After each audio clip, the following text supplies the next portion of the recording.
From the floor of the CME Group, this is Danny Riley on this Monday, July 19th. We are super quiet here. When we came onto the trading floor this morning, it wasn't just the S&Ps. Over there in the 2-year note options, it looks like there's about 6 or 7 guys in the pit. We're not hearing any noise out of any of the interest rates or interest rate options. Now over to the S&Ps. You can see from here, the pit started out with about 100 guys in it, and we're down to about 50 or 60 right now. The level of trade is just not here.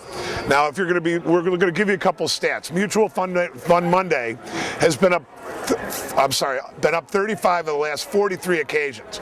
Now that stat has not been a very good stat lately. Back about 3 or 4 or 5 months ago, that was a very prevalent stat, and if you looked at it, it was really working toward, big up Mondays. We're not really seeing that here today.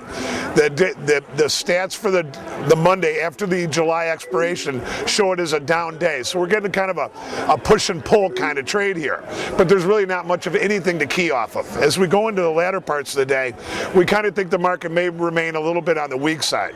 Now, one of the things we're looking at is that Wells Fargo has a put-call ratio that they put out today, which is very bearish. They've got it at 4.69. Now, if that's the case, we should have another sell-off here later in the afternoon. And as we said on Friday's tape, that we thought the way the price action was setting up, that the next critical level on the downside would be the 1050 level, 1048, 1050. We still feel that way.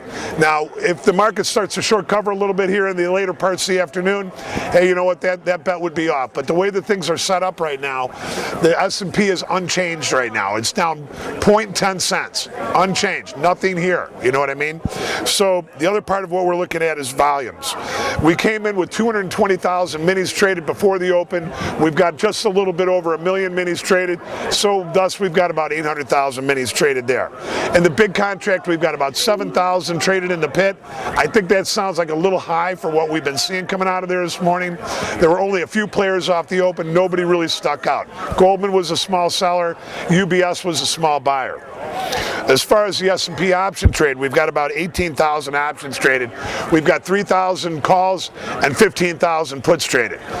You know what, we don't know what to say here. We're so dead smack into the middle of the summer that, what you see and what you get may not be exactly the way it works. And an instance of what we were talking about would be today, this desk, right after the low, down at the 57 level, we came out saying that we wanted to buy the S&P. We immediately popped up to the 63 level and then came back down. In other words, you know what, as soon as the market started to look good into the rally, it sold off. It started to come back down. So, we kind of think that that's the way the rest of the day is going to be. When it looks bad, you may want to buy it. When it looks good, you may want to sell it. We really don't have anything else to give you here today. We'll try to give it a better update tomorrow when things are a little, well, you know what, lastly, the economic calendar does not pick up until Thursday. Tomorrow, Tuesday and Wednesday, very light on the economic reports, but we have a very heavy schedule going into Thursday and Friday, and that's kind of when we think things will pick up. We'll see you tomorrow.